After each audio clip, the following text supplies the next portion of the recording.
welcome to Golden Handcuffs. Oh, yeah, welcome to Golden Handcuffs. Girl, what do you have for Hi, us? I have a Class Azul. Girl, well, it's still pretty early, so. It's 2 o'clock. Okay. All right. On a Cheers. Monday. Hey. To us. And the haters. How was your weekend? Good. Yeah, it was Rolling Loud weekend, and we had artists Friday and Saturday. I only worked 2 shifts, but both of them were 900-ish. That's great, because that can be kind of tough when there's big stuff going on in the city. Yeah. And there's so many options, like different parties. They always tend to have more girls on, which sometimes it's like, oh no, are we going to make money because there's so many people staffed? But we did pretty good, I thought. That's great. How was your weekend? My weekend was awesome. Yeah. Okay. So it definitely made up for last weekend. Last weekend, I had 2 $0 shifts back to back. I don't know what was going on. It was just not the business. Oh, no. And then this week made like $1,200, $2,000. That made up for that, honey. It totally made up for it. But that's why, like, when you say you average out, you know, you have to think, like... Yeah, like, you got to take the good with the bad. Good with the bad, and you kind of have to average it out through, like, 3 months. Okay, how did I do this last 3 months, you know? Yeah, it's kind of like counting ounces instead of, like, prices when you're grocery shopping. Didn't get that analogy. like, you know what? Never mind. Okay, but yeah, balance out. But you know what? We didn't have like crazy sales. Like we got very lucky because the clients were just super generous. So we got really good over tips. Well, also your service is impeccable. So of course they wanted to over tip you. I do what I can. They said, you know what? The included gratuity is not enough, actually. Yeah, that's We're what going to tip you more because you're great. Yeah, one of my buyers he comes in a lot, super sweet guy, but he's well aware of like what the included gratuity is. And I was like, oh, like, did you want to add anything? Did you want to add 20%? And he Closed mouths don't get fed. Yeah, and he was like, no, add 30%. He basically paid my bills this month. I'm telling you, this last this fall, we weren't making any money at all. And for some reason, it was just like, car broke down, like bills, like dental work, like everything all piles up. It all seems to pile up at once. When it rains, it pours. When it rains, it pours. When it rains, it pours. Oh, yeah, girl. Yeah, so it was a good weekend. But today's episode is a little bit about dangers in the club. Like, going to the club is a great time. It's a party. You're there to enjoy yourself, and it should be an awesome experience. And most of the time it is. But there are a lot of crazy things that we've seen happen, crazy things that have happened to our girlfriends that work in the club. Definitely important to keep your wits about you and just, like, know different precautions, protocols to remember when you're out, because when we're drinking, our inhibitions kind of lower. You did your training. Yeah, the inhibitions lower, and then it kind of all goes out of the window, so you just got to remember to keep the head on swivel, like I always say. Yeah, that's your... Should we patent that? Keep the head on swivel. Keep the head on swivel. Wait, we should put that on a hat. All right. So what's the... Merch is coming out soon. Oh, is it? That's news to me. We're gonna sidebar later. Oh, okay, got it. Yeah. Talk later. So what is something that makes you the most uncomfortable? Is it fights? Is it drugs? Is it too many people? I think what makes me uncomfortable is we have clients that come in where you know they belong to a gang. Yeah. Like the mafia. Oh, yeah. That stuff is real. I've worked at a lot of places where the whole crew comes in. If the ops are in there, that's the most frightening for me. Yeah. Where I'm like, is something gonna pop off? Well, one time we had opposing gangs in at the same time. We didn't know that what they were asking us to put on the marquee was like their gang slogan or whatever. We walked our happy asses out in our little, bottoms and bras and whatever, holding up these gang signs. Cheesing. Yeah. Little did you know you're representing. Representing, yeah. And the other gangs were in there, and we didn't know. Luckily, my buyer was of the, opposing gang or whatever, and he kind of let me in. He was like, hey, just so you know, we don't get along with them, yada, yada. This is them. And what you just put up there was... disrespect. Disrespect, yeah. And I was like, oh, my God, I had no idea. He was very cool about it. What if he was like, and now you're our hostage. Right. We're going to murder you. See, you never know. Will you turn that bottle around? That's bothering me. Girl. Okay, pet peeve in the club, real quick. When girls are holding up bottles for shows and the label's not facing the client, that irks me. That's my pet peeve, yeah. too. Back to the gangs and stuff. Yeah. That's frightening for me to hear because we could be putting stuff on signs. And also, sometimes people want to put stuff in different language, and I don't know what it means. Oh, really? I've never had somebody ask me to do that. So it could be something, say there's countries that aren't happy with each other, there's a war going on, and it's in a different language. We now have to look it up. Oh, that's smart, though. Before we put it on the sign. Yeah. There was one time Luckily, I wasn't there. I happened to take the cut that night. But there was some rival gangs in the club, and one of the guys pulled out a gun and shot the other guy at the club. So apparently the girls, everyone went running. Some people went like running down the street. My manager had to take off his shirt and use it as a tourniquet to tie up the guy's, I don't know if it was his arm or his leg he got shot in, yeah. But they kept it very hush-hush. Like, they didn't send out a company message. It wasn't, like, on the news or anything like that. That's scary. They didn't send out a company message? No. Well, we all knew. There was a girl that was pregnant at the time, and she quit that night. She was like, it's not worth it for me to... Let's have her on our show. Yeah, she's great. Because that's so scary. I mean, and she's not just thinking about her life. Now no, she's got a baby. She had a baby at home, and she was pregnant, and she was like, this isn't worth it to put my family and I at risk like that. And a lot of girls I worked with have been in the clubs where there's been shootings. Really? See, I feel lucky that that's never happened to me. Yeah. And the company I work for, I don't believe during my time there's never been anybody that's pulled out a gun, but places downtown LA, Compton, East LA. Oh, yeah. Where it's much more dangerous and where the gangs like reside. Yeah. It happens much more often there than in West West Hollywood. Hollywood. Also hear like the crazy stories all around the country, like these hate crimes, these people going into like gay clubs and just fucking... Pulse nightclub. I mean, there's a lot. He killed 49 people. Sick. That's why, it's so important to have awesome security guards, doing their job and making sure like that everybody is safe and everyone's being patted down. And sometimes, what are you going to do if somebody just rolls up with an assault rifle? It's like... I know. My toxic trait is thinking that like I'm the hero. So, like, if somebody pulls out a gun, me with zero training, no self-defense class, all of a sudden I'm going to turn into, like, some superhero, snatch the rifle out of his hand, do a kickflip, and save the day. I truly believe that I'm going to kick his ass. You kick his ass, girl. Oh, yeah. You kick his ass. I also had a guy, this guy from out of town, obviously a drug dealer. Whatever. I don't care. Money is money. Like however you get it, you get it. Yeah, do what you do. Scared money don't make no money. Yeah, we get it. Right. And I'll treat everybody with the same respect. I'm not going to judge you. Girl, this night, I got a black eye. My manager had a gun pulled on him in the parking lot. Our money counter was broken. Like, anything that could have gone wrong. When it rains, it pours. When it rains, it pours. I almost fought one of the hosts. What? I don't know any of this. Yeah, girl, this was something. So anyway, he came in, it was my table. It was a $10,000 minimum table, and he was going to pay cash. So as you know, if it's a cash table, you collect all the cash up front. So after tax and grat, I don't know, it was like maybe like 14 or something. 20s or hundreds? Hundreds, all hundreds. Oh, thank God. Thank God. Especially with the money counter being broken, I was like... Because all they do all day is count money, and they just boop, boop, boop, boop, boop, so fast. And they also get offended when you're counting the money. They're like, you don't believe me that that's the right amount? Right. Actually, no, I don't. Right. You know how many times I've been shorted? Yeah. Uh-huh. Okay, so anyway, he paid all cash. All cash. I'm taking my time counting the money, yada, yada. And he was rolling with maybe 30 people, too. Everyone's got Glocks. Everybody. I'm surprised they let them in with that. I guess they had gone by security. I guess there was too many of them. You're also hyper aware of that because of your husband who's a cop. Oh yeah, I'm watching people all night long. Yeah. He doesn't think I watch people enough, but like I feel like I still watch people more than the average person. You do. Guy ended up being super cool with me though. He took very good care of me. We didn't have any issues. We kind of like bonded. There was another server at the table that was supposed to help us, and they just like they weren't clicking. So like I kind of stepped in to like just totally handled take care of them. your business. This guy had a huge diamond bracelet, and I'm like jam-packed into this table, right? I'm like bending over trying to make the drinks, and this guy just reached down to grab like a shot or something and whipped up this hand like this and clocked the shit out of me. I was like, oh no. I was milking a little bit too because I was like, throw me some hundreds. You like start crying. Yeah. Oh, or yeah. did you cry? No, I didn't cry. Okay. But it was one of those things where it's like I was laughing like where I could have started tearing up because it hurt. Like it was a fat diamond bracelet. And diamonds are hard, okay? They were real. You're like, I could either cry or laugh. I'm gonna laugh because I ain't no bitch.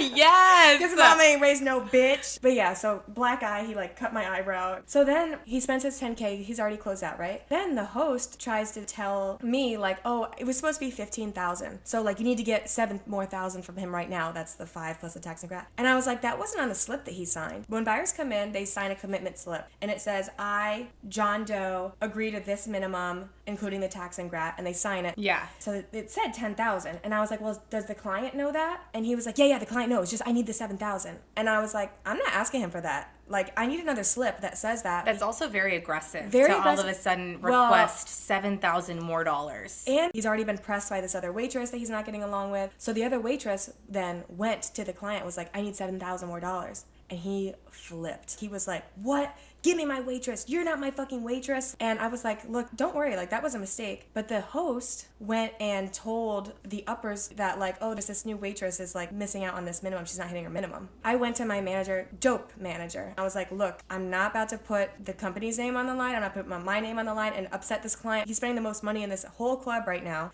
And this guy is going to go tell the higher-ups that I'm not hitting my minimums. That's bullshit. He thought I was new. But I was like, I've been working here for 2.5 years. Like, you're not about to fucking play me. That happened. So he's getting more and more agitated, right? So then by the end of the night, my manager went out into the parking lot. The buyer thought he was about to get pressed. So he pulled a gun on my manager and basically threatened him and whatever. What? Yeah. And honestly, fuck that host. Which host was it? Off the record. Do you know?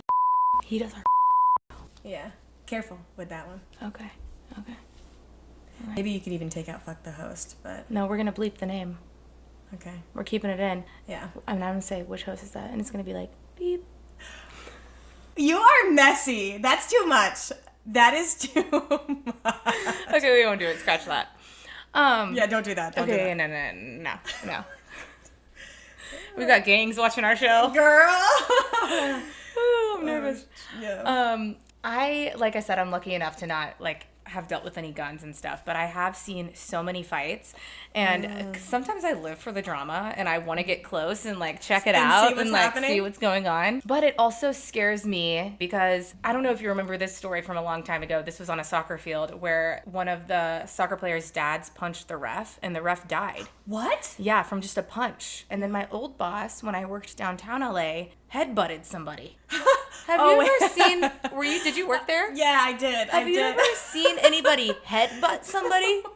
I thought that only happened in movies. What a psycho. A psychopath. Headbutted the fuck out of him. And it was hot, too. I was like, oh, shit. That's funny. I remember that. I mean, he was protecting the staff. He was, so shout out to him. One of the scariest things for me is seeing people OD in the club. Have you seen that? Yes, I've seen people OD several times. That, like, gives me major anxiety, seeing people in distress or, like, the eyes roll back. And it's traumatizing. That would be very traumatizing, very triggering for me. Foaming at the mouth, being carried out by security. Well, you already have a major phobia of people choking. Oh, yeah. Yeah, I do. Yeah, that's wild. And then it's like, you don't get any closure. Like, did they survive? That's the part. Probably they do, you know? Well, then you go to sleep at night and you're like, I wonder if I just saw somebody die. I know, yeah. Yeah, that stuff is wild to me. I actually worked with a girl who got drugged on the job. This is why, like, you know, we talked about taking shots at work or, like, drinking champagne or whatever. I will only do it with the first round on the floor. Once I leave the bottle, I'm not touching that bottle anymore. I won't take anything because you never know what somebody's dropped into that bottle. Some people drop, like, Molly in there and stuff. Yeah, stuff. Molly, ecstasy. And this girl never really drank on the job. But she had a client who was buying, like, magnums of champagne, big champagne. So she, you know, had a little sip of the champagne or, like, had a glass of champagne with the client. And they had put something into the bottle without telling her. And so she started stumbling around, panicking, like whatever. And everybody knew because she's not the type to do drugs. She doesn't get drunk, like none of that. Yeah. So everybody knew something was wrong. But yeah, so that was terrifying, you know, seeing that. Did y'all get her home safe? Yeah. And she ended up being fine, obviously. But talk about the terror. Like, if you want to do drugs and you know that you're doing drugs, you know what to expect. But if all of a sudden you're just drugged and you start feeling funny, you think you're dying. Well, and, you know, a lot of people just brush it off to being like, oh, she's just so drunk, like, she's a lightweight. When really it's like, no, I think she's actually been roofied, fucked up. Watch even, your like, drink. with how much you're drinking, too, like, the quantity. You have to be smart. Lucky for me, like, you have a phobia of choking. My phobia is throwing up. Yeah. So I know the amount of alcohol I can have before I'm like, am I going to throw up? And my drunk brain will be like, no more. That's good. Wow. Also, with it, knowing your exits, at some places, I guess at every place it's important too, but it gets kind of swept under the rug, or technically, when the buyer gets sat, we're supposed to do our introduction. Mm-hmm. Have you been here before? The bathroom is this way, and the exits are this way. I usually still do that. Oh, you do? Mm-hmm. Good for you, girl. I'll do that, and if I have a girl with me, she's like, you still do that whole spiel? Yeah. Honestly, everybody should be aware because things would be so much smoother in case of emergency. But, you know, it gets busy and you're just trying to get bottles out that sometimes, you know, you forget. Where you work out now, do you have an exit strategy where, like, if something happens, you know where to hide, you know where to go, you know what to do? Yeah, I have an idea. I mean, it's so small, but yeah, I'm aware of like where the exits are. I'm very aware. I feel like every time I work somewhere, that's my first thing is I'm like, okay, just to keep in the back of my mind, like where are all the exit doors? Just because I'm like kind of on edge about stuff like that, especially nights that are super packed with a ton of people. I'm like, I start to get uncomfortable. Another thing, like if you're the staff, is it's important to know your codes too. Oh, and the radio. Code green, code red, blackout. I don't know any of mine. There's also one for pickpocketers. No! Oh yeah. Pickpocketers is a thing. And they are sneaky as shit. Wow. People will get their wallet stolen, their phone. See, but I'm like, how does that happen though? It happens. Don't leave your purse on the back of the booth. Somebody can swoop that up. Well, yeah, but like that should be like common sense. To me, anyway. A lot of people lose that common sense when they walk into those doors. Right. I guess you're right. So how does your nightclub handle when you're leaving to your car? I know that's such a short walk at the place you work at. Well, it's a short walk now. It didn't used to be, and I have a story about that. Yeah, tell me about that. But my security now, incredible. Awesome dudes, very stand-up guys. I feel very safe with them. They're big, strong men. So is ours. Yeah, and they walk me to my car, even though it's a short distance now, every single night, because I'm there very late doing the numbers and helping with closeouts and stuff. So I'm usually the last person to leave before the manager, and he walks me religiously every night. We used to have to park down the block into the parking garage, and even walking to work, that's uncomfortable, but leaving, I mean, sometimes we don't get out of there till 2:33, 3:30. Walking 2 blocks in the middle of the street in Hollywood is sketchy. This particular night I was walking with one other girl, and we get to the parking lot and there's this guy standing there, and already it's a little jarring to see a man at 3 in the morning because you're like, what are you doing out here, you know? He was standing in the middle of the parking lot, blood everywhere, and he was like, y'all be careful, like I just got robbed, they took my car, they took my wallet, took my chain. And you know what the fucked up thing is? My first thought was, this is a setup. Yeah. Like, he's trying to get us to help him. That same setup has happened to a friend of mine leaving the club. Oh, really? Mm-hmm. Yeah, so my first thought was somebody else is over here thinking that we're going to help him, and then they're going to get us, and they're in on it. Which is fucked up. That's my first thought. No, but that's how people get fucked up. That's how these Lifetime movies are made. Yeah. Girl, I got in my car so quick and just took off. I think he actually did get robbed out there. Better to be safe than sorry. Yeah, it's like, do you be a good person and help this guy out, or do you be paranoid and wonder if he's trying to set you up? Well, hopefully the cops came to his aid, but there's nothing you could do about it. I know, I guess you gotta look out for number one. And it's good you had a buddy that walked with you to your car, because another rule of safety is there's safety in numbers. Yeah. A person who's trying to attack somebody, they're not typically going to go for 2, 3, a larger group of people. Right. They're going to isolate that victim and then attack. I've had girls I've worked with followed from the club all the way back downtown, like in their car. See, and there goes my toxic trait again. I feel like I would pull over and be like, what the fuck do you want, bitch? I'm gonna fuck you up. I got a gun. Ain't got shit. Oh I do got brass knuckles. You know what's funny? And I have pepper spray. I have a taser. I have a taser too, actually, but I don't bring it out. I should. Shout out to my husband. Hell taser, yeah. You got a gun too, Yeah. bitch. You glocked up. I wish I had a gun, honestly. Okay. When the tequila kicks in. I'm still keeping my wits about me, though. I'm still keeping the head on swivel. Okay, even with the tequila. So, I know you guys park in the parking lot. I like to street park because I do not like to pay. My car did get broken into. But you left it unlocked. I think. You left it unlocked. You were asking First for of all, it. This is person, Los Angeles. Nope. I think this person was a handyman. No. I think he got in there somehow. Because I make sure I lock my car. Anyway, somebody broke into my car into the garage. And you want to know what they stole? They didn't steal any of my designer sunglasses. They didn't steal my personal information out of the glove box. They stole my work uniform. They're going to be really pissed off when they go home, look and into the realize that bag. there's nothing in there. It's a uniform that smells like the restaurant next door and a bunch of weed smoke. Speaking of the smell of things, I have to put my boots in the trunk of my car because all of the weed smoke and the cigarette smoke, whatever, just like soaks it all in. I'm like so embarrassed when I go into the elevator after I get off work. If someone rides with me, I smell like straight weed. I smell like weed and ass. Yeah. like crusty ass. And that's what you're known as to your neighbors. Oh, here comes that crusty ass weed smoker. What was this bitch doing before she came into the elevator? Yeah. Sometimes when I leave for work too, like I wear the same hoodie outfit 4 nights a week, 3 nights a week. Get my use out of that Aritzia thing, okay? I'm gonna get my money's worth. But well, it's quality. Right, Quality fabric. Quality fabric. Aritzia. Shout out to Aritzia. You're gonna be sponsoring our next video. Yeah. But sometimes I'll be too warm and I'm leaving or whatever, so I'll just kind of leave in my top. And I'm like, I Pray to God nobody sees me walking to this elevator because I look like a hoe. Oh, same, yeah. I've got these neighbors across the hall. They're so cute. I'm gonna guess 40s to 50s, little gay couple. And I'm like, oh my God, please don't let me see Steve in this outfit.